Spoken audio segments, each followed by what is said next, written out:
Okay, global explosion of travel, global explosion of knowledge. How about weather gone wild? Look what Jesus said in the same sermon, only Luke's version of it. On the earth, distress of nations, perplexity. The sea and the waves are going to be roaring. And look at verse 26, one of my favorite Greek words describing prophecy. And people's hearts will fail them from fear and the expectation of those things which are coming on the earth.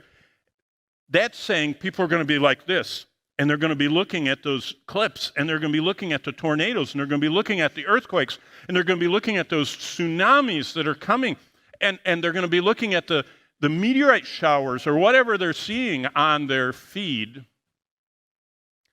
And this word right here, heart failing. Do you know what the Greek word? You ought to do whatever you do in Logos and right-click it. The word is apsuko. Suke, like psychology, psychologist, okay? It's your inside spirit. Apo, the Greek preposition, means out from. It means people's life will pop out of them. In other words, they're just going to die of fear on the spot. They're going to apsuko. Wow. This is what the NOAA, National Oceanic and Atmospheric Association, or Administration, I guess it is. They are just charting from 1980 to 2020. The droughts, the freezes, the cyclones, the wildfires, the winter storms, severe storms, the flooding. It's amazing. What did Jesus say? He says that there will be earthquakes and famines, and pestilences, and signs in the sun and the moon and the stars, and perplexity, and the sea roaring, and it's going to scare people. Now, watch this. This was just last year. That's a satellite image from the NOAA. Come on, do it again. There we go. Look at this. This is a derecho. This is one of the Great Lakes right there. So that's Chicago right there, and this is Michigan. And this derecho is straight line winds. I was headed to a Word of Life board meeting, and we stopped in Iowa, and we had been driving for an hour toward where we were going, and I said, honey, look at the cornfields are all down. I didn't even know they had this.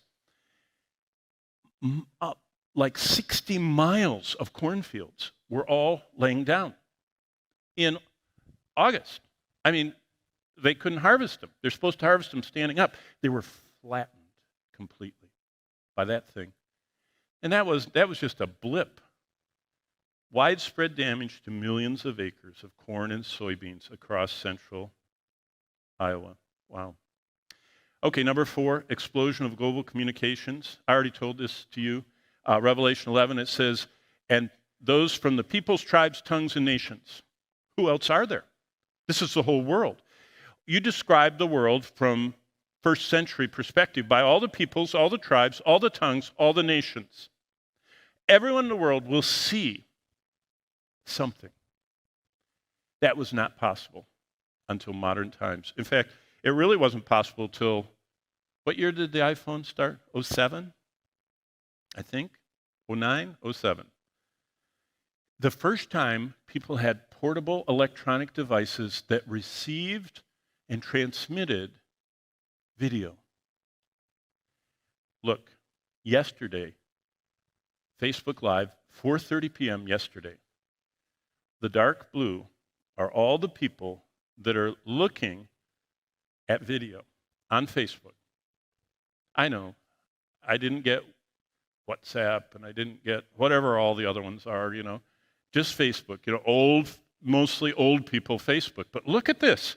From New Zealand all the way through the Aleutian Islands and the all the way up here, even in the peninsula of Russia, they're all watching videos. And look at all the green ones. The green ones are people that are transmitting, live streaming.